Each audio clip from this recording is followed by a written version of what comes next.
Huling short ride nga namin ni Kabet ngayong 2025 at dahil napakatagal na nung huli ko siyang ni-ride ay naisipan kong mamili kami ng mga damit at pagkain para bukas sa pagsalubong ng bagong taon at para masubukan na rin namin yung bago kong biling Cardo Spirit na intercom. Pero sa kalagitnaan ng biyahe namin ay bigla na lang akong napatigil na para bang may tumatawag sa akin na halika dito, silipin mo ako. Kaya binalikan ko at napunta ako dito sa shop ng mga riding gears. Meron na akong tinitignan na gamit dito noon kaya naisipan ko sukatin sa motor ko nang biglang nakita ko na naka 50% off na yung produkto. Kaya na no choice na si Kabet kundi bilhin na yung gamit kahit hindi ko naman sinasabi.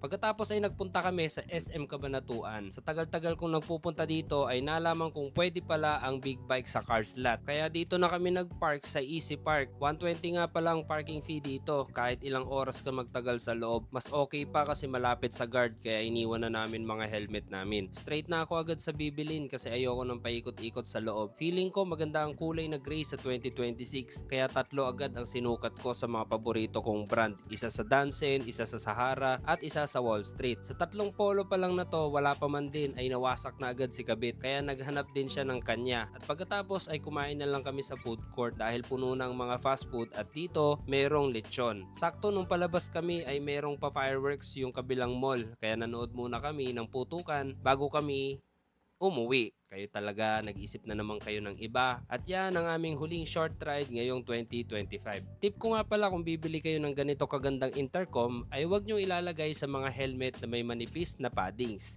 Kasi sayang yung quality. At wala lang din kayong ibang maririnig sa biyahe kundi malakas na hangin at mahinang boses ng inyong OBR. So paano? Kita-kits sa 2026. Happy New Year, ride safe, and see you on my next one.